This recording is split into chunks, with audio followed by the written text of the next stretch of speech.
You definitely tell him to start throwing things, and we're gonna definitely talk about that. But Stevie P, are we ready? Because the night is getting long. Are we ready to get the show on the road? Let's go. Let's go. Let's go.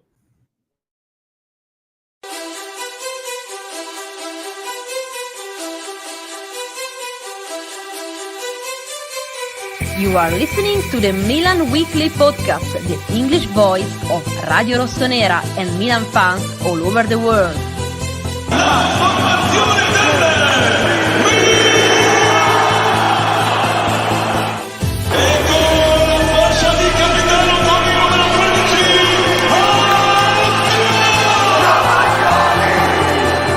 Rafael Leao produces a moment of utter magic. Kessie, ed è gol! Teo Hernandez al volo! Teo Hernandez! Ancora lui! Una meraviglia! Ibrahimovic! Zlatan Ibrahimovic! Fuori classe assoluto!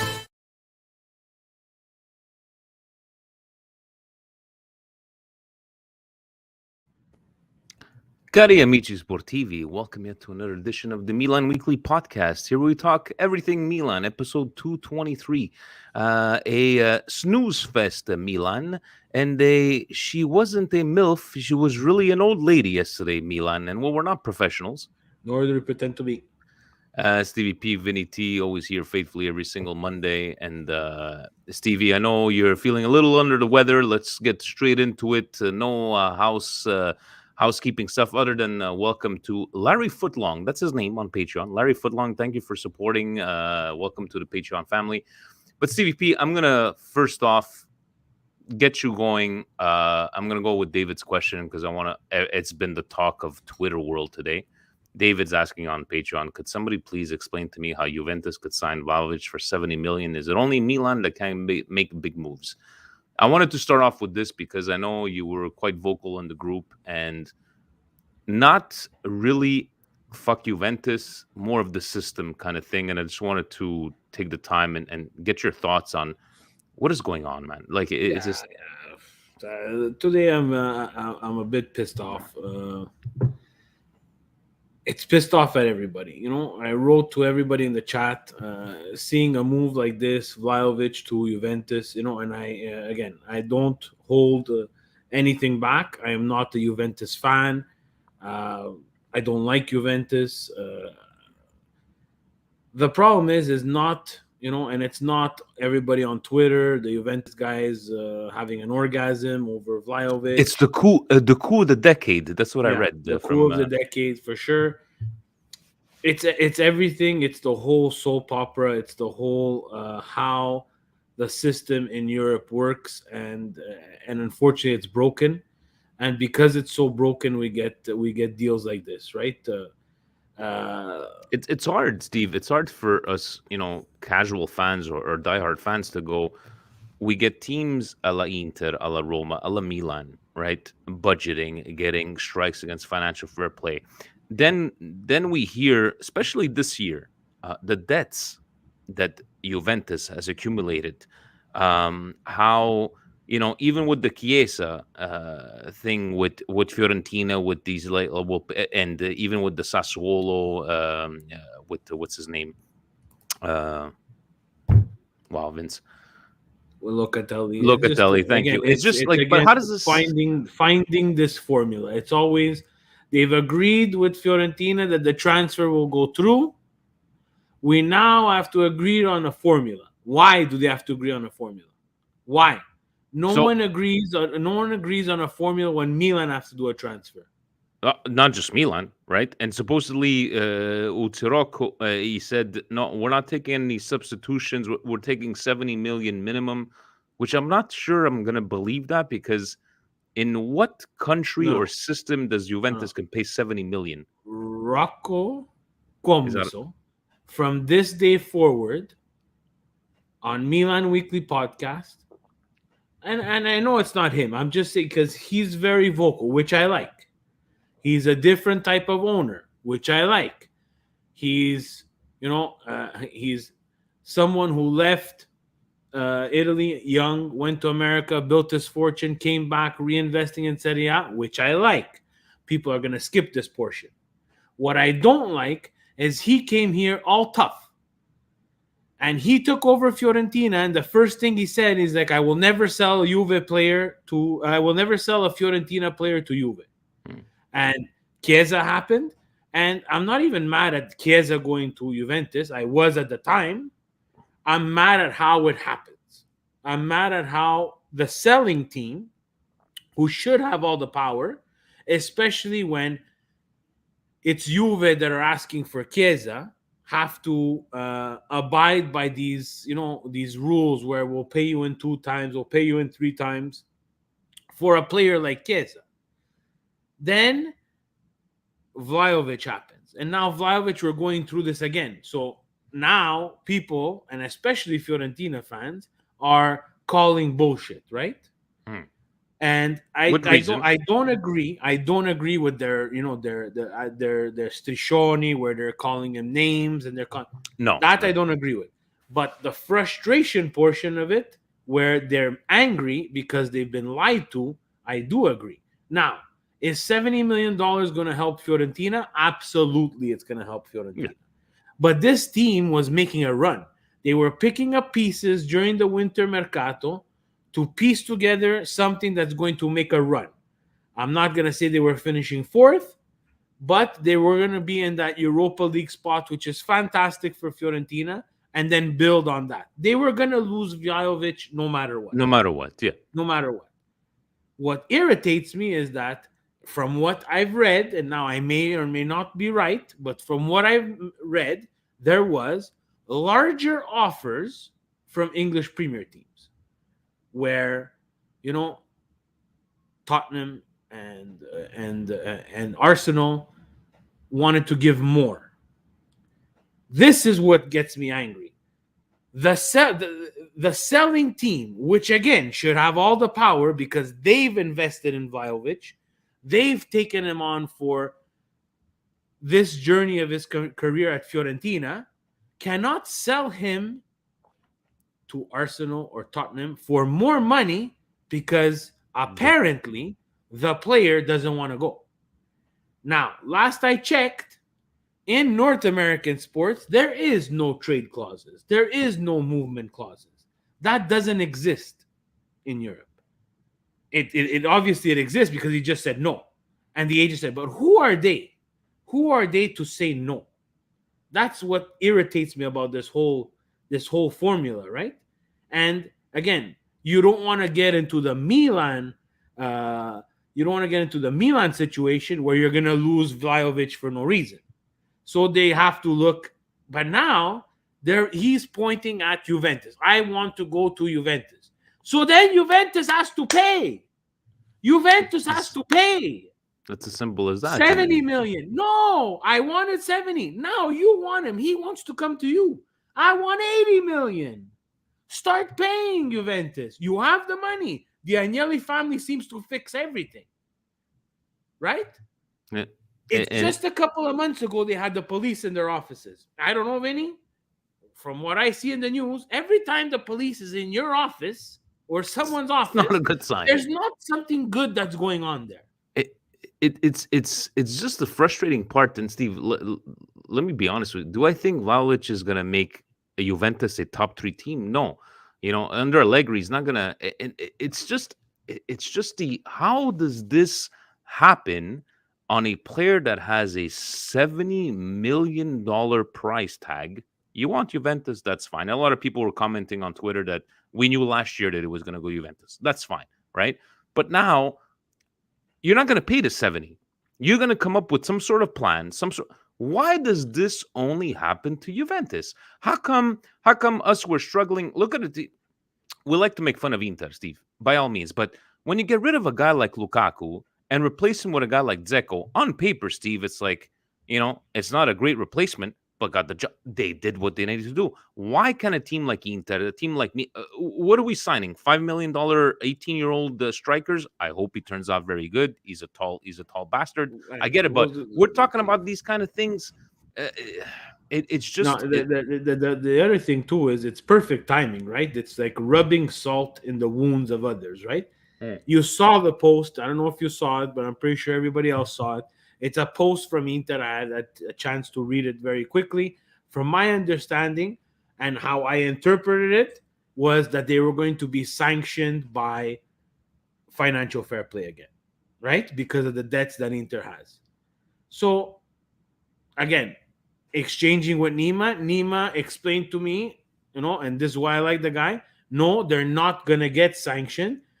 What the letter said is they don't know if they're going to be sanctioned, which for me translates to bing, bing, bing, bing, bing, bing, bing. They're going to get sanctioned. Yeah. So Inter's going to get sanctioned, but Juve is not going to get sanctioned for anything that they did. And I don't want investigations. I don't want that, guys. I'm not trying to say that. I'm just trying to say the playing field needs to be level for everybody. Vince Gattuso is saying, why do you think Allegri is a bad coach? Vinny, do you actually think Vlahovic is going to score 18, 20 goals the way he did with Fiorentina? Allegri's play is not that kind of striker. I'm just saying, some people were writing that this is a turning point in Serie A. You're going to see Juventus is going to come back. I don't see it. No, but it is a turning point. You think? Yes, it's absolute turning point. You know what it is? It's pedigree. Is we can do this. Yeah. We will do this. And what it does is it puts pressure on all the other teams that want to make top four. Juve should not be in this top four. Nowhere close. It's all the other teams, Milan included, that have let them back into this. And this is the mirage of Juventini that, you see them on things, they're all jizzing. They're all sperm everywhere because they're on fire. They love it. Guys, your team is in shambles. You have no midfield. You have a coach that, we said it from the beginning, I am not the biggest Allegri fan, but he's a system coach. He can replace. He lost Chiesa. You could put someone else there with subpar talents, but he has to do that role. And that role is exactly what happens and exactly what you saw over the weekend. Just put people to sleep. But someone like Vlahovic, who's been scoring all this time, and you're taking him away from Fiorentina, where Inter, Milan, who are ahead of you, Atalanta, Napoli, did not take. In theory, Vinny, it's one of these four teams that should have taken Vlahovic. 100%. 100%. And I still have more of a problem. But let's go down the teams. Yeah. Inter, I'm not saying they don't need Vlahovic, but they have Dzeko, Correa, and Lautaro Martinez. Yeah.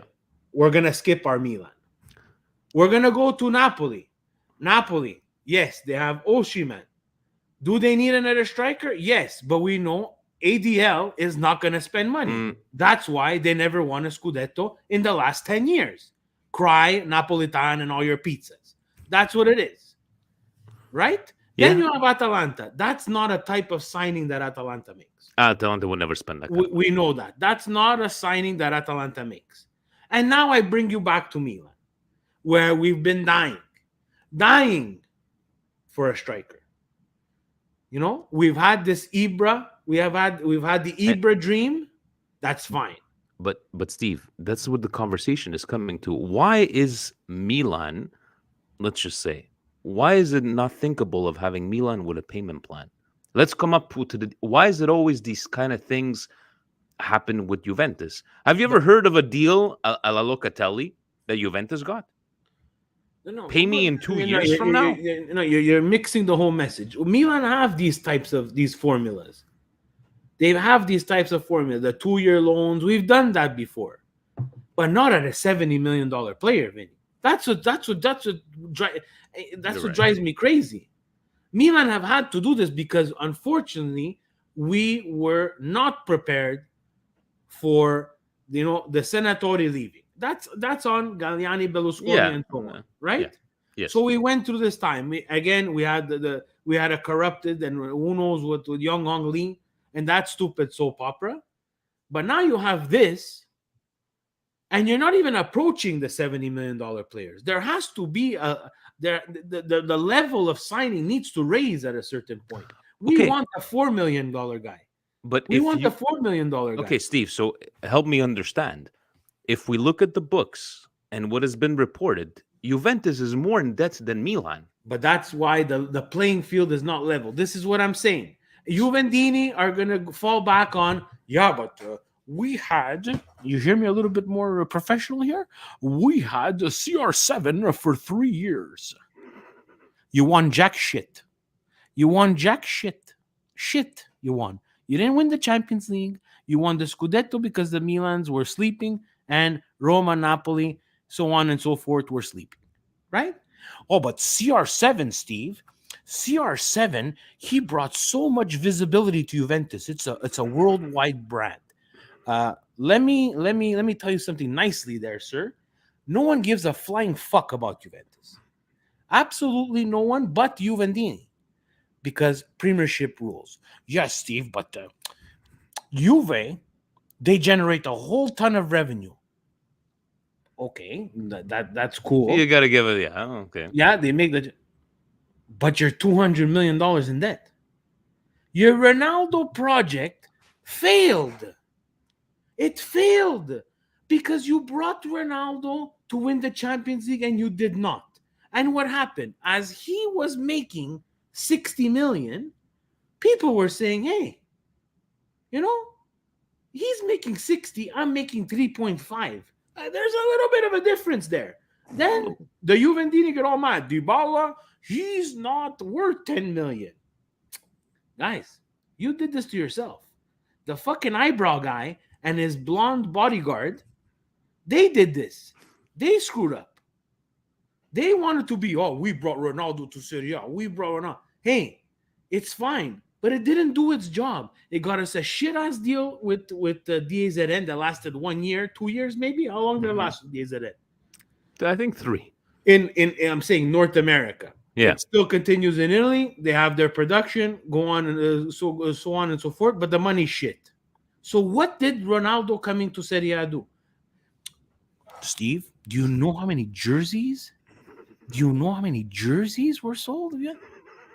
Again with these jerseys. Again with these jerseys. The sale of the jersey does not go towards the player's transfer fee.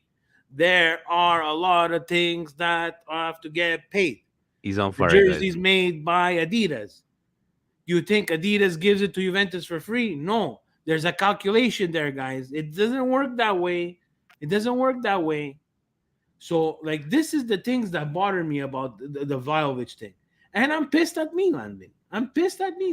No, with reasons, and the way we look at this mercato is, hashtag we need a fucking right wing. The way we've been absent, the way we haven't moved at all, if we're barely trying to get players at 5 million, or we couldn't even deal a loan, Steve. We couldn't even go from 5 million to 4 for Pellegrini, try to loan him out to Torino. How do you even expect us to go to 70 million, Steve? Those are dumb moves, Vinny. That's management unwilling to say, hey, we made a mistake on Pellegrini. Yeah. By saying, let's try to do this, right? Let's try another way. But in the end, the Pellegrini experiment didn't work. You tried with Mandzukic. You repaired yourself with Giroud. Now you tried Pellegrini, and we signed the poor man's Vlahovic, right? Yeah. So you're trying again. And I get the business side of it. But at a certain point, your window is only open for so long. And how they cannot see this is beyond me. Because if I tell you, Vinny, if I start off the season, let's go back to the beginning of the season. Yeah. And I say, Vinny, you're guaranteed a top 4 spot this year. Okay. Obviously, we take it. it. Yeah. And we don't care what happens in the winter mercato, right? But if I tell you at the beginning of the year, Steve, I'm not sure you're going to make top 4. Now we need to see what's happening and address certain things in the offseason that we did not address. And things happen. Africans Nations Cup happens, injuries happen, COVID happens, and also that top 4 spot. Yes, you'll take it because you're looking at the long term. But at a certain point, top 4 is not a trophy. Top 4 is not something that you want to aim for. And especially when you're second place, and okay, let's leave Spezia in the background. You have this Juve match. You cannot do nothing in the final third. There's obviously a problem. And you're still not addressing the right wing. You're still not addressing the forward position. And you're still not addressing the center attacking midfield. And not am I saying, oh, guys, in the winter mercato, we're going to take one of each. No. But last year, if you would have listened to Steve Vinny at the winter mercato, we would have solved the right wing position or the striker position. But now we're at, again, beginning of this year, if you would have listened to Steve Vinny, you would have addressed, okay, last winter, right wing, check. This winter, oh, you know what? This summer, we needed another striker. We don't want this Pellegrini stuff. We're not in the experimental phase anymore. I honestly think, Steve, that especially the way this Mercato is going is that Elliot is, holy shit, we are overachieving, like they're saying in the chat. We're overachieving what we have. We're making top 4. We're kind of getting Champions League money. And let's face it, Steve, Elliot never came out and said, we want a winning team. Never have they come out and said, then you turn around and go, well, Maldini joined this project where he didn't join when it was Yong Hong Lee. So it's like, okay, if you're not gonna invest any money, if you're not gonna do this, and even I think the blatant thing of center back, right, is you're not gonna get anybody. So what kind of sign is that to say, okay, so it's because you believe in Gabbia?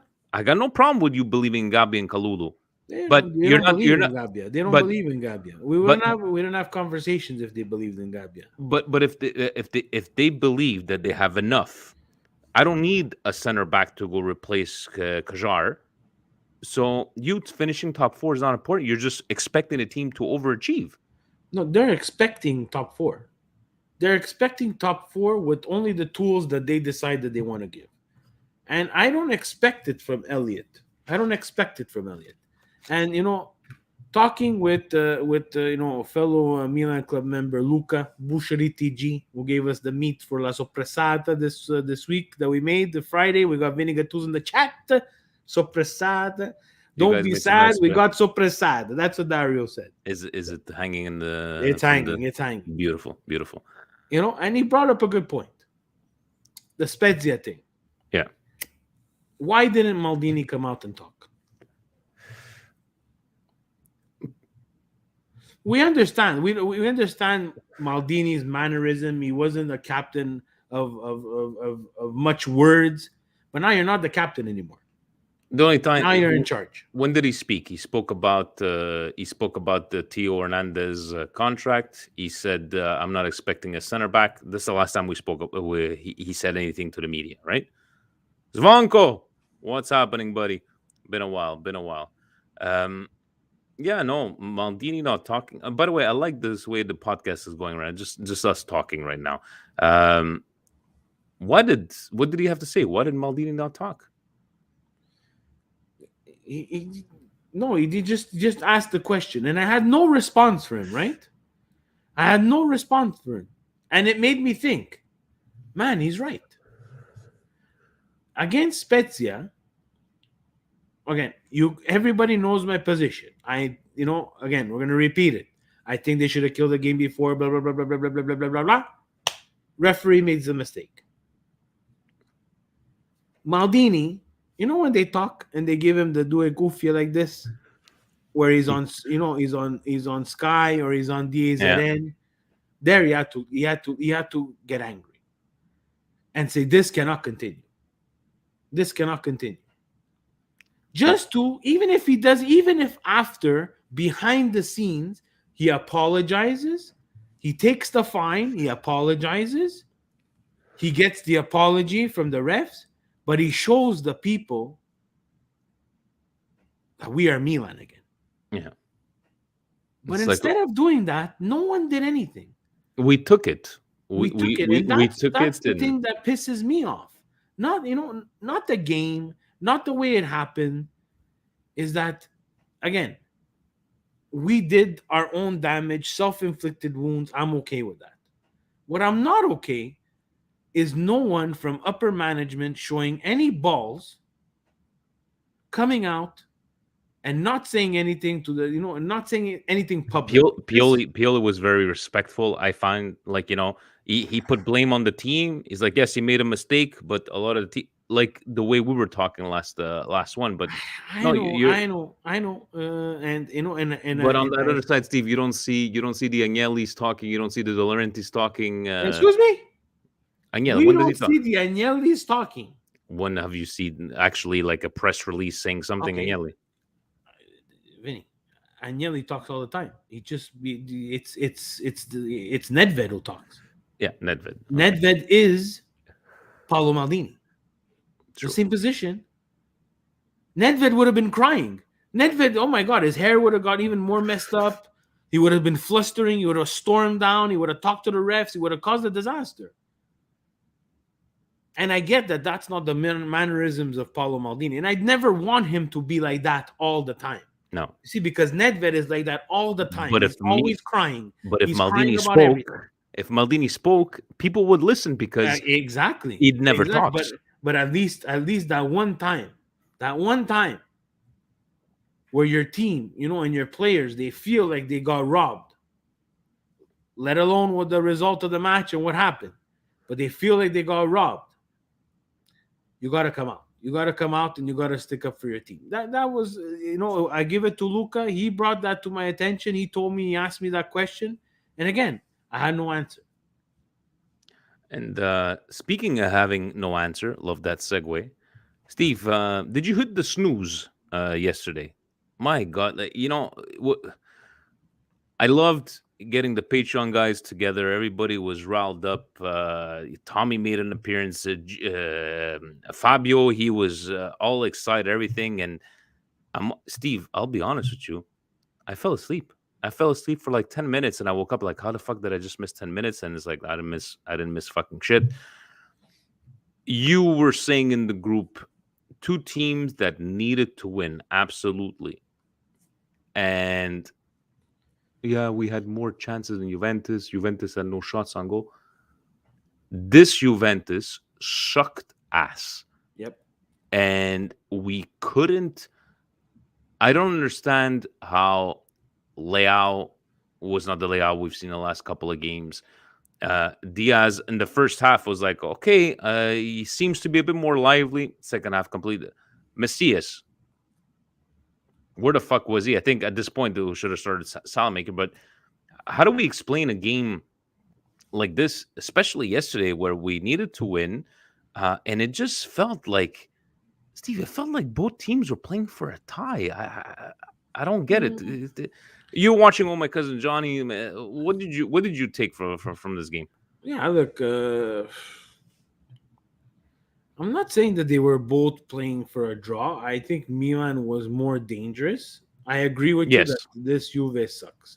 Oh my God. And again, not to say it all the time and think that people, it's just like, if you can't admit that this Juve has some serious problems, then maybe you're not watching the same games that we are. Because I've never, I turned to Johnny at a certain point and I said, look, Johnny, have you ever seen Juve play like this? They were like 9 behind the ball, just trying to bore the game down.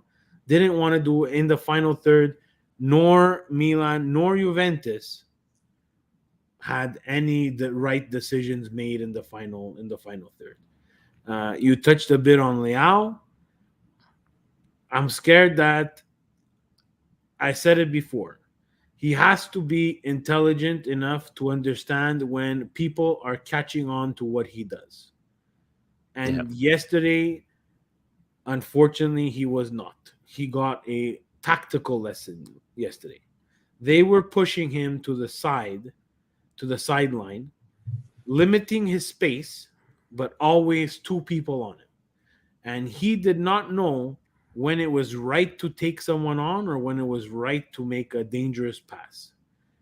To his defense, there was not too many options up there, especially the first couple of minutes with Ibra, for him to make. He had a great chance when he Yeah, he shot had a great directly on the chance. goalkeeper, but it's just Allegri with the tactics and everything. Even starting with Tonali and Krunic, and I just want to, Steve, I just want to give my chapeau for best and worst of the game. Tonali to me had a really great game. I think he's the only one that showed Grinta showed some passion. Even Calabria, like a couple of shots that were almost going into top corners. But I just want to give a shout out to I don't think Benacer was going to start, but it just seemed like a game like this when you need somebody to step up. We're going to talk about the field. We're going to talk even Romagnoli. Wow, what a great performance. And that's what's sad about games like this is when you have 0-0 ties. It's like, yeah, it was boring, but you got to still take away from Romagnoli played well, Tonali played well. It was just a frustrating because I was looking at this Juventus and I saw somebody post, since Ibra joined Milan, and I'm not saying Ibra is the factor, we've only lost one game out of 7. Where in the last 10 years, Steve, we haven't won one in the last 10 years. So it's like, fuck, this team sucks. Like, they didn't do anything to put us in peril, to put us, there was that cross from the Chilio to Morata, and he missed a goal with that header. But other than that, Steve, I never felt that we were in trouble. No, Milan wasn't in trouble. They were not. They played their system, and that's exactly what Allegri does. He plays his system, and he gets his result. And it's from his quote after the game that everything comes together. Falling behind 10 points from Milan would have put Juve in major problems. Yeah. And that's what he didn't want. He wanted to stay where he was. And he was happy with that because in the end, the tie hurts Milan more than it hurts Juve. No, exactly. And you know what I kept on, I know we're going to touch on it after. You know what I kept on thinking at the end of this game, Steve, is like looking at the Inter Venezia game, and Inter was not fantastic, but they got it done. They found a way to get it done. And people want to talk about referees or the Dzeko. They got it done, guys. No matter how you look at it, they got it fucking done. And it seems like getting it done for Milan is a problem. Like, we had every opportunity to get it done against Juventus, right? Against Spezia, let's say the same thing, Steve. Even against Spezia, how many goals could we have scored in the first half, right? And looking at teams like, and everybody's like, oh my God, Inter is gonna tie. No, me and my head, like, they ain't gonna fucking tie Venezia. And I think they were joking around. Presidente put Inter to score next. What was it, the 85th minute, and it was plus money. They got it done. What Juventus has been doing in the last 10 years, and now we have a Juventus that is just deplorable to watch, and these 1-0 games, whatever, and it's just frustrating because we didn't play horrible, but there's no reason we shouldn't have won this game. No, we're just terrible in the final third. And that's because we have absolutely no right wing back. Right wing is terrible. Macias was by far my flop of the match for the guys at Milan Post. Macias, the romanza, la telenovela, the love story that is Macias, guys, has to end. Again, Salchicha Maker, put him in. At this point, it doesn't look like it. The 24th, we're not going to be signing a right wing. So if you guys don't want to do a la Steve Polillo and Cristiano Bellini from the Calcio Mercato chat, where you finally decide that maybe Rebic is better off on the right wing than any of those other two guys, I think please continue with Salchicha Maker. Last year he gave his effort, but then, guys, we cannot cry as a fan base that we're not competing for the Scudetto, because unfortunately guys like Macias and Salchicha Maker are not going to win us the Scudetto. And you know what's the worst is like I completely forgot and who was mentioning it. I think it was Gio in the Patreon group chat. Is like he played right wing for Croatia, and he had a fantastic tournament in the Euros. Why are we not even, Entertaining it, just even entertaining it. entertaining at this point? You need to entertain it, and because games like this, guys, we got Inter in a couple of. I love the time, Steve. Did you see that? A noon game for us. A great way how to showcase Serie A across the world. Let's have a game in the middle of the afternoon. Anyways, that's another discussion for another time. But in the end, people needed to show up yesterday, excuse me, and they just didn't. And especially, tell me that Juventus was on us all game and we got by with a 0-0 tie. That's the one thing, but not the way they played yesterday. Not just yesterday, the way they've been playing all throughout. So this makes the derby, Steve, a must win. A complete must win. There's no other ifs, ands, buts about it. How about Ibra starting, Steve? You're looking at stats, right? Giroud has scored 5 goals at home. Ibra only scores away from home. Why did he decide to go with Ibra? I'm not saying Giroud would have made any big difference on this team here, but look what happens. I know the pitch. I know you want to talk about that. I don't understand. I think there was 4 games played in the span of a week at the San Siro. Supposedly might be missing. And again, I don't mind Giroud. I would have liked Giroud to start this game, but that's on Pioli and how he picks the team. And he felt like it was going to be Zlatan. For me, from the beginning, I have a witness this time, guys. Johnny's in the chat. Ibra doesn't have this in his legs. He can come in as a super sub. I would have, especially someone who played 95 minutes, was training by himself. There was obviously some sort of pain, and either it's Ibra, the player, that can't come to terms where he's not going to be able to do it anymore. And again, it's going to face us with a very difficult decision. If he can't understand that time is ticking and everybody loses to Father Time, I don't know if he has a place at Milan next year.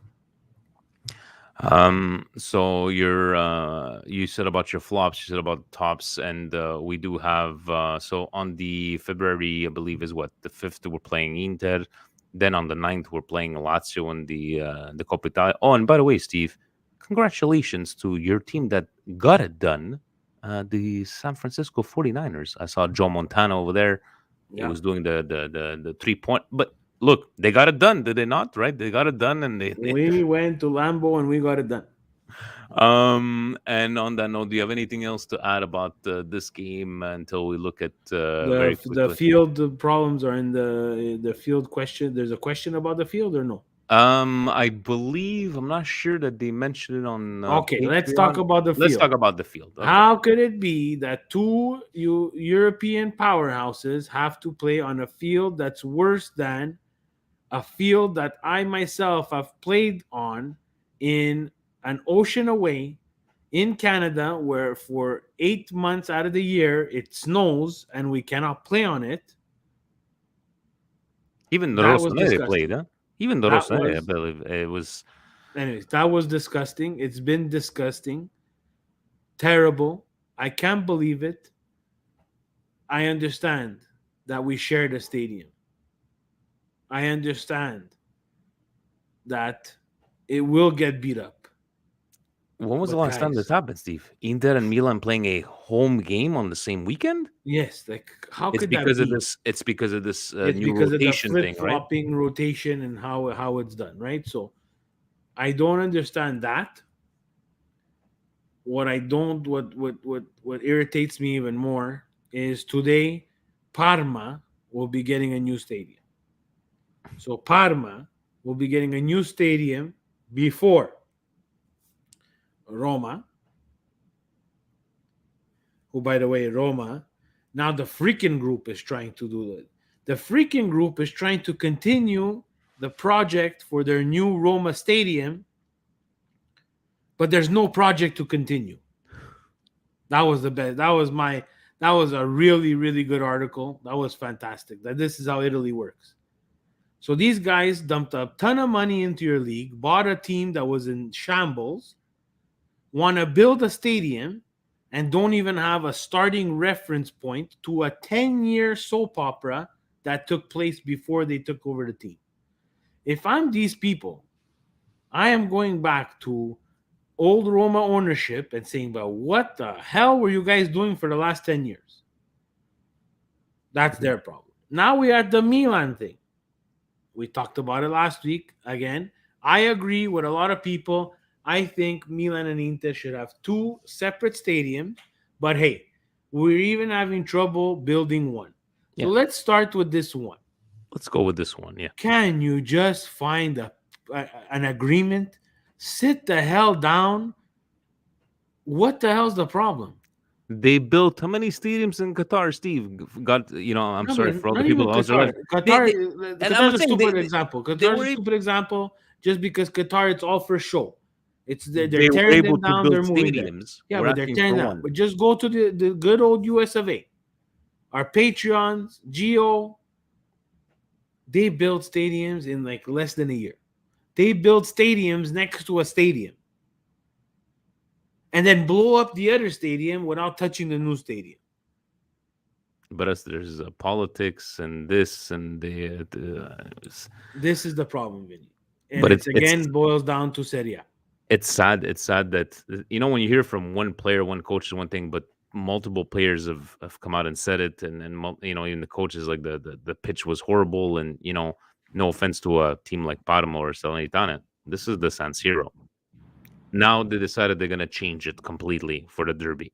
Now we're gonna put new grass. We're gonna call the landscapers, Steve. They're gonna come in with the pepins. Let's go. Let's change. They changed all this grass, but yeah, that was supposedly very horrible. SoFi Stadium, where they're going to be doing the Super Bowl this year, built in a pandemic. Gotta love Italy. Gotta love Italy. Steve, speaking of Italy, I was able to watch a couple of games this week. Verona, Bologna. Verona coming back on this one. Bologna, is the dream over? Like, that they were overperforming even themselves the first 15 to 18 games. Did you catch any of this? Verona's back to north. Verona was actually pretty good. They fell down 1-0 to Bologna and came back and won the game. So I think it's Kalinic that had the winner. It's very scary to say that name. But yeah, they're getting it done too, and Bologna just couldn't hold the lead. I'm very sorry, Liban. Let's put it one more time.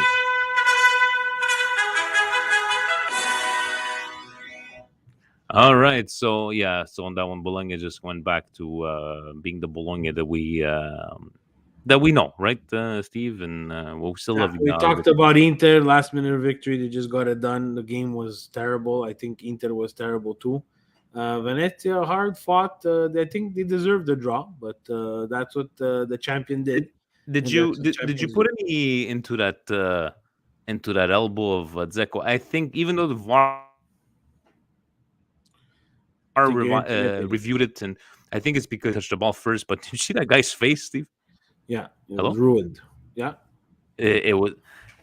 I just don't. What the frustration about that call was is that you've seen it called before, even though the guy touched the ball first. So it's more of the how did that not call, and even VAR going back to it, right? So, but a lot Inter did not. To me, it wasn't very impressive. Where's the Çalhanoğlu that was? Oh my God, what a signing that we did this and that. I don't know. We haven't seen him in a couple of games there, but anyways, Inter still staying atop of Serie A on that one. Anything else to add to Inter Venezia? No, Lazio Atalanta 0-0. Another snooze fest. That's an important draw for Atalanta. They're missing 10 players again. So what does that say? What does it say about the Lazio, Steve? Just couldn't get it done, but Atalanta was good, and for Atalanta 2 weeks in a row now. I think last week was against Inter, this week against Lazio. Tough schedule for them, missing a lot of players and getting out of there with points. Better than dropping points. Definitely. Cagliari coming back with the 1-1 tie. Vlahovic not. Fiorentina beats up Genoa and then ties Cagliari. This is exactly the Fiorentina that made the Vlahovic transfer. He didn't Exactly play, that. right? He didn't start that game. I don't know. They got Piontek, Steve. They got Piontek now. So yeah, but Cagliari, it's like I was watching it. It's like, is it really Cagliari 1-1 with Fiorentina? How do you go from 6 goals to this? But I guess we'll see what this Fiorentina is going to look like. And like you were saying, Steve, we spoke last week to say, what's your surprise team? You were talking about Fiorentina. I see Fiorentina doing good things, and how Now times they're my change. most hated team. I think they're taking the place of Atalanta soon. And Uh, Atalanta was just because of Gasperini. But now I think Fiorentina is taking that spot just because Kumbare Rocco is really letting me down. you want to say about Genoa Udinese? No. No, Pass. exactly. Hold on a second, guys. I'm very sorry. Second page.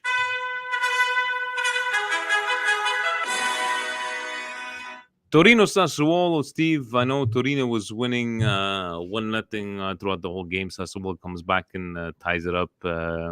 Torino, I think we were kind of putting them in like the relegation zone at the beginning of the year. Does Torino have enough to just keep afloat? Yeah, more than enough. They're very well organized. Juric is doing a good job. I know I shot on Torino a lot there, but they're picking up the points that they need to stay afloat. They're not going to be a problem. No surprise here, Napoli, Salernitana, like when they tied it up 1-1, I don't know what people were getting excited. It's like the Napoli's not losing this game here. I watched a bit of this one, but as soon as I saw Napoli go up 2-1, it's like, okay, this game is over. Yeah, not interesting. Not interesting at all. Spezia beating Sampdoria. I believe even this was a late goal. Maybe correct me if I'm wrong, guys. But I don't know if you watched this one. I did not watch. No, I did not watch Spezia and Sampdoria. Steve, let me ask you about the last game. At 4-1, do you think Roma fans started like getting uncomfortable? Oh yeah, the sweats. They start to get the sweats, guaranteed. I saw 4-1. Then all of a sudden I saw 4-2. Okay, these guys Yeah. must be freaking out. Yeah, at 4-4, I think it was Nima that tweeted it out. Basically, he said Mourinho should just pack up his luggage and say, "I can't do nothing with these guys." A perfect first half from Yes. Roma on Very dangerous on the counter, very dynamic. Oliveira, their new midfield signing, seems to have fit in. He's an older guy, but he's doing great for my Fantacalcio. Goal and assist. Oh, very So- nice, very nice. But I was just wondering. I was just like, imagine like how uncomfortable those Romanistas are, especially after the last debacles. Like, 4-1, 4-2, but they did get it, and keeps them safe there, Steve, in six spot for a. Excuse me, this is the Conference League qualification for Roma at 38 points. Fiorentina just below at 36. You have Juve at 42, Atalanta 43, Milan Napoli tied at 49, Inter with a game in hand, Atalanta with the game in hand, Fiorentina as well. And the bottom three, I know there's maybe one or two teams. I believe it's, guys, correct me, who's at 18 or 19 points. But Cagliari, Genoa, and Salernitana, those are not going to change. I don't think they're going to change. But Steve, must win. Looking at this standings, it's going to be a must win next week. There's no question, is there not? If you want to compete for the Scudetto, yes. But right now we're at 4 points with let's call it 7 points. Things could happen, but I have no hope in Bologna challenging or giving any test to Inter. But again, we saw the Venezia game; anything could happen. So call it at 7. If it right now at 7 is already hard. If it becomes 10 or stays at 7, it's going to be very hard for anybody to catch Inter. And then it's at Milan's discretion to see if they want to keep second place or they want to screw around and have last day drama again to make the Champions League. I, for one, would like them to lock it up ASAP. Definitely. Liban saying, "Is there MWP next week?" Yes, yes, we will do MWP. We might have even a new segment to, not going to be probably an hour and 15 minutes, that's for sure. Unless we sign Steve Messi. We'll see from there. Taking it over to Funyuns Patreon. makes a good point. What is he saying? Inter will dip once the round of 16 starts. If that's true, then Milan's management should be ashamed of themselves. Inter haven't taken a dip yet, right? I'm not going to say at the beginning of the year that was a dip for them. So we will see. We will see. Fabio saying, "Hey fellas, what a boring match. Mike Simon went down the toilet watching Milan, unable to break down this pathetic Juve. Juve had 0 shots on goal, and we ended up with a draw. Our season is looking like we don't beat Inter next week. Any chances for a title challenge will be officially over.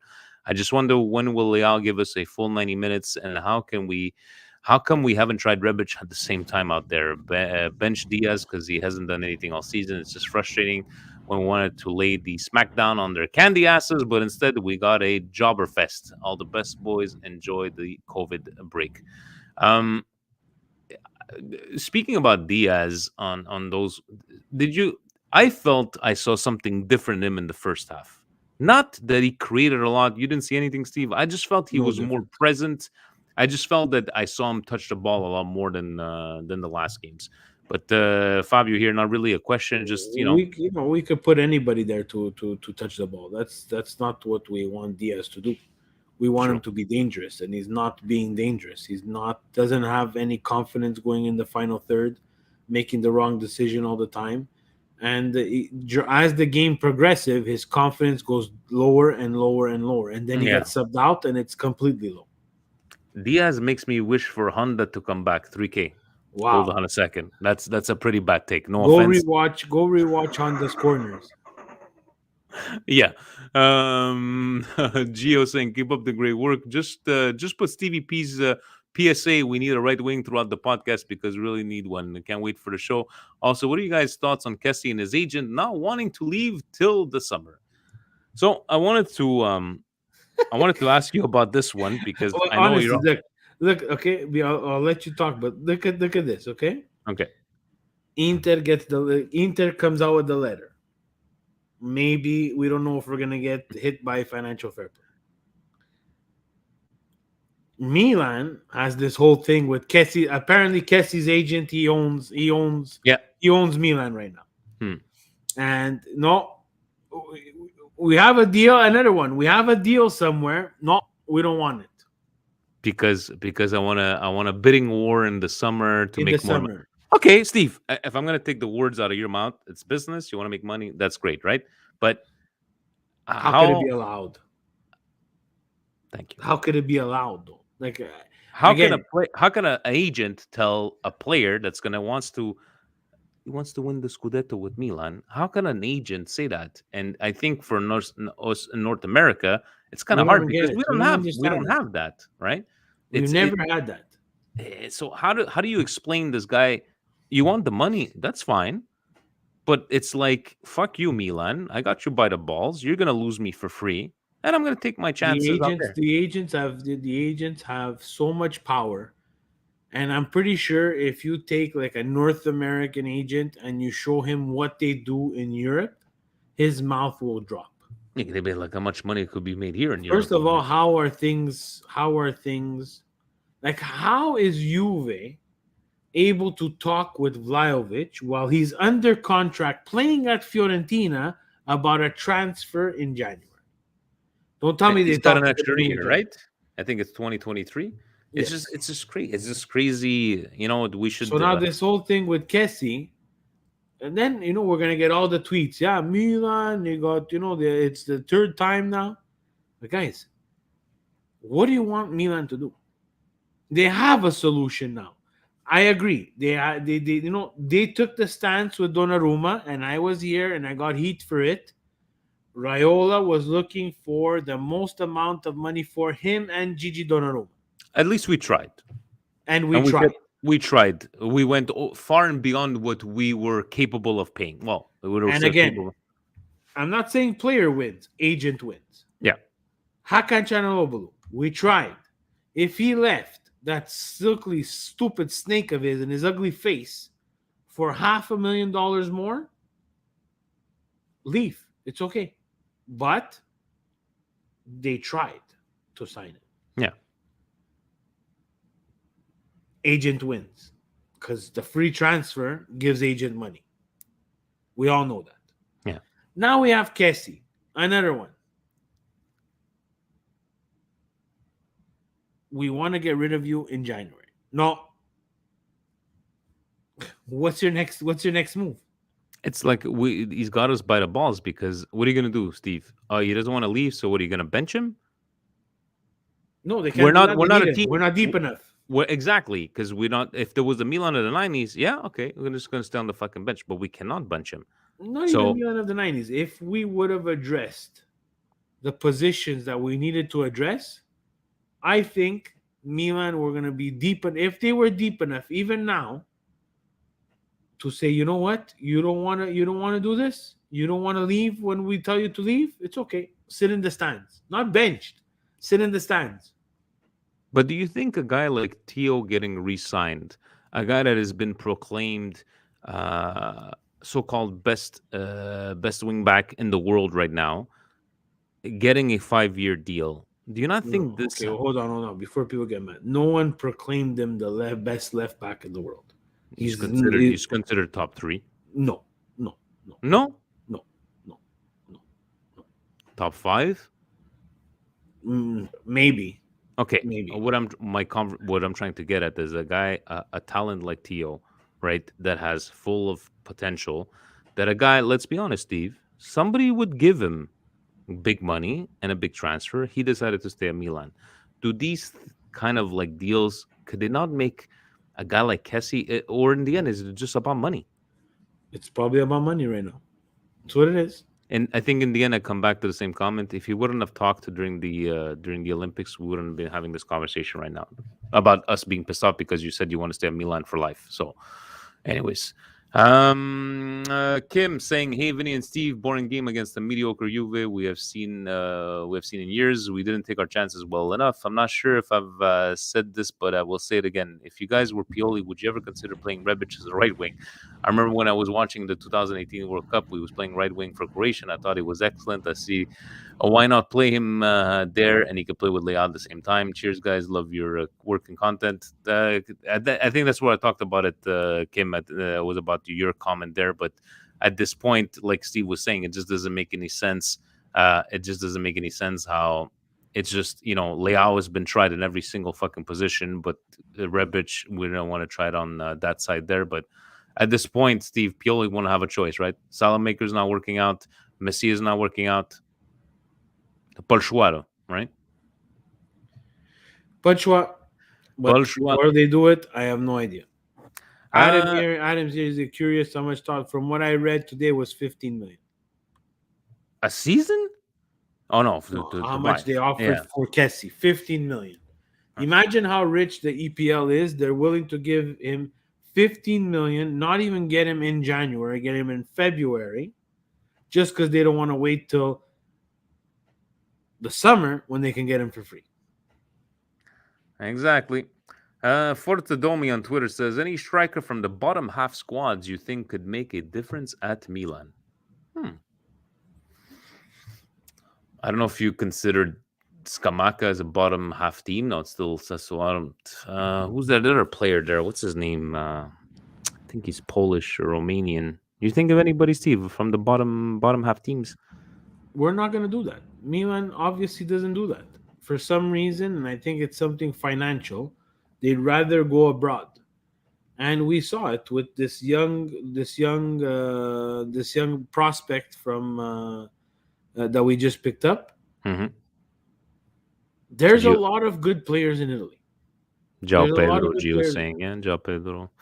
But this young kid, let's see, what is he, 6'7", 6'8"? I understand, but in Italy they just don't pick, and it's frustrating because I think someone who comes from Serie A, from a team that has potential and is showing flashes of, of growth, and I'm not picking on Macias, but Macias is older in age, played at Crotone, doesn't have too much experience. It's not that type of signing that I want. It's No. like you said, that's Skamaka signing where young up and coming, where we get them before he gets to a Fiorentina. That's what I don't understand. How do these top teams miss players like Vlahovic? Yeah, that's true. What else do we have? Concord saying, when are we gonna compete for Serie A gems? How many cases Vlahovic, Barella's we're gonna watch go to realize we're doing something wrong? Pellegri's and Macias won't take us to the next level, are they? Concord, I think we've answered that question throughout the whole podcast, but the system is broken, and we wish we had the answer. Mosen saying, if Milan find an agreement with Tottenham to sell Kessie in January, does he or his agent have the power to not make it? Obviously, Obviously. it seems like they do. And leave it to my cousin Johnny, Steve, that has been a Patreon since like the first month, asking us questions on Twitter instead of Patreon. But it's only Milan related because he played with us. But what do you think, guys, make of Mancini recalling Balotelli for Italy's upcoming training camp? He's trying everything. He's trying to find everything. Like, we've complained for years and years and years that I'm not saying useless friendlies, but in friendlies, we never tried something new. We never tried to integrate someone or reintegrate for Balotelli's sake.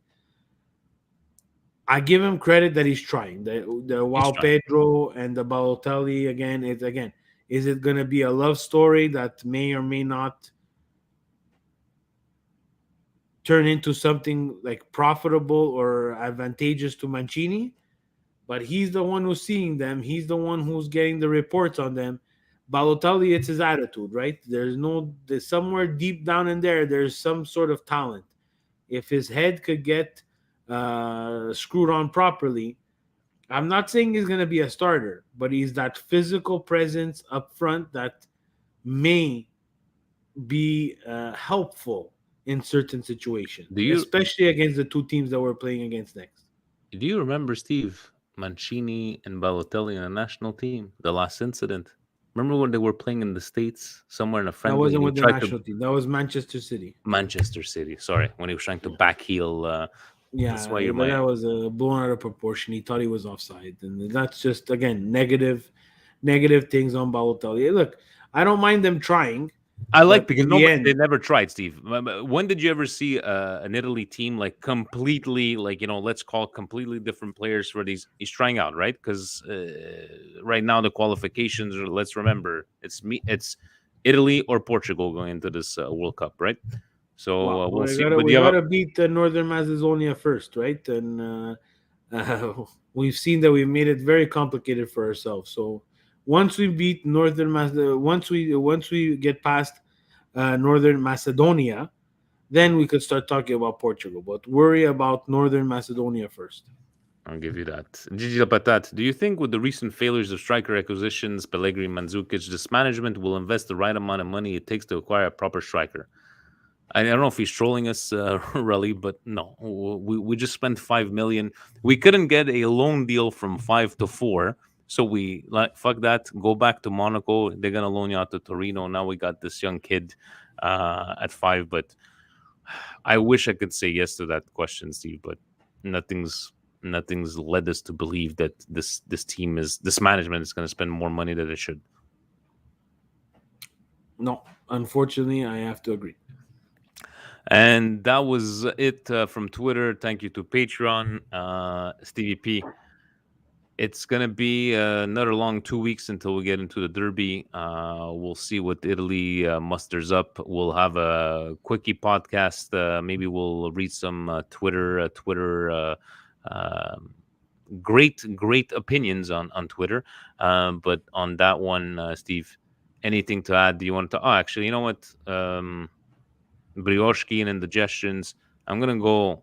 My indigestion, Steve, I just read today in Cameroon. Another incident after the game. I don't know if it had something to do with, there was piling and the fans, I don't know if the fence came down. And this has nothing to do with the country. This has nothing to do with the continent of Africa. We cannot in 2022 have stadiums that are not secure, do not look at. Supposedly, last time I checked, there was 6 people that died. This cannot happen. This cannot happen in a sport of any kind of sport where stadiums are not built to would hold all this kind of, like, would it be, well, what can happen here? What can happen here? I just feel bad because they were saying there was 6 people dead and they were still counting. So that's gonna be my indigestion for this week. I don't know if you had other Yeah, than my Milan. indigestion is this whole Vlahovic deal from Fiorentina to Juventus. Not because it's from Fiorentina to Juventus, but check out earlier in the podcast. You'll get more than my feeling on what this indigestion is, and I'll go with my feel good moment, my brioche of the week. Again, it's always nice to have company watching the game. We had your cousin Johnny here. What's also nice about that is that he could attest to the things that I talk to myself usually about. And my brioche is for Krunic. And it's for Krunic because this guy gets so much hate. He does. So much hate. Because he's not technical enough, makes mistakes from here and there, But in the end, Krunic is our Gennaro Gattuso. Yes, he is. That's very well. And I'm not comparing the players. I'm just saying the style of player that they are, where they try to recuperate balls. They know that they're not supposed to do too much with the ball. They will make mistakes. What the problem is that Krunic, as someone who recuperates balls, okay, with Tonali, I think in the midfield against Juve looked better. But Gattuso was recuperating balls, and his first pass was to Pirlo. And it was Pirlo to dictate play. And Pirlo had tons of options. Now, if Krunic recuperates ball, and Tonali is to dictate play, and he has no right wing, and he has no striker, you really cut his options out in half. So, my brioche is to Krunic, who is always doing what he has been asked to do. Doesn't, I think he's like, to give it a war terminology, he's like our soldier. Definitely is. And Gio is our own promotion, guys. Gio, the in the link there is the link for the new T-shirt. Actually, you know what? Hold on a second. Is it on? It is on. See, I got the Milan Club Dublin. I got the Milan Club T-shirt here. You see, guys, so you can take a look at the comments and yes, hit like, subscribe. I'm gonna go with Kalulu, Steve. He fucked up on the last game. Give up that goal, but this guy has been given no playing time to play on the right. Let's try to put you on the left this time. Now he's asked to be in the center back position with Romagnoli that hasn't played in a very long time. I just, for me, Kalulu, it's a great thing to see. Maybe one of the reasons why they think we don't not need a center back, but I just wanted to tip my hat off to him. And made me feel good to see a young kid. What is he, Steve? 21, 22? It's just, no, Victor, we're not saying Krunic is Gattuso. He's like our Gattuso. That's what he kind of meant, is like, taking up the balls. And Krunic never said a freaking word, right? Did every single didn't we play him as an attacking midfielder at one point? We played him on the wing. So yes, so we'll go with Krunic and Kalulu on for us. Anything else to add, Stevie P? No? I can't wait to see the final deal for Fiorentina so I could laugh. I think we might be talking about that on next Monday. But all in all, guys, thank you for joining. Thank you for commenting. Thank you for subscribing, liking the videos, Patreon, the comments on YouTube, the good and the bad. We'll take them all. And in the end, Steve, ovunque e sempre. Forza Milan. Always, guys. Good night.